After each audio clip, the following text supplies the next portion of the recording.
We're joined by Jason Brodsky, Policy Director of the group United Against a Nuclear Iran. Thank you very much for being with us. So first of all then, can we trust these regime figures? And doesn't that mean that US policy towards Iran has been an abject failure over the past few years?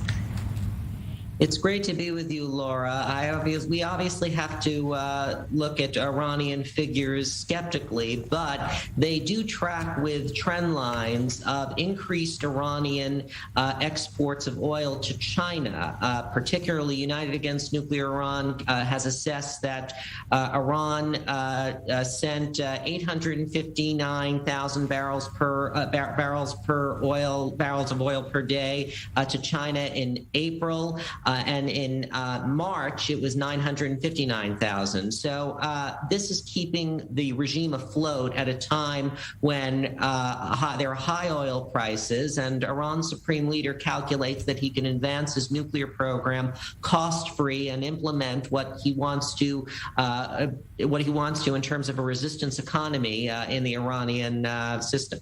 Does this explain then why Iran is in no particular hurry to get back to the table for JCPOA talks to renew the nuclear deal?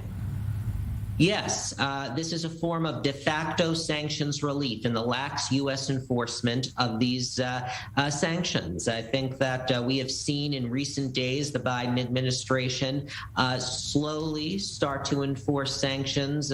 We saw the U.S. seized Iranian crude from a Russian tanker in Greece, and as well as imposed a slew of sanctions last week. But there needs to be consistency and constancy with regard to these enforcement efforts. And right now, unless this is going to be periodic and piecemeal and every month or so, that's not going to change Iran's calculations regarding the need for a nuclear deal. So what's your take on it? Do you think the US is finally going to walk away from this deal?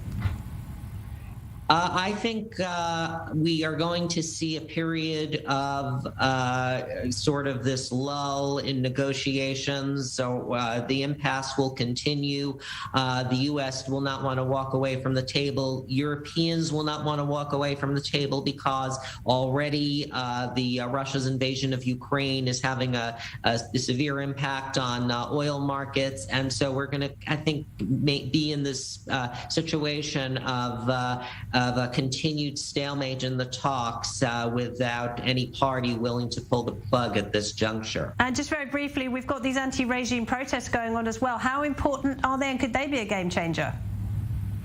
I don't assess that the protests right now in Iran are an immediate threat to the regime. They do signify increased disaffection with the Islamic Republic in terms of the system being unreformable.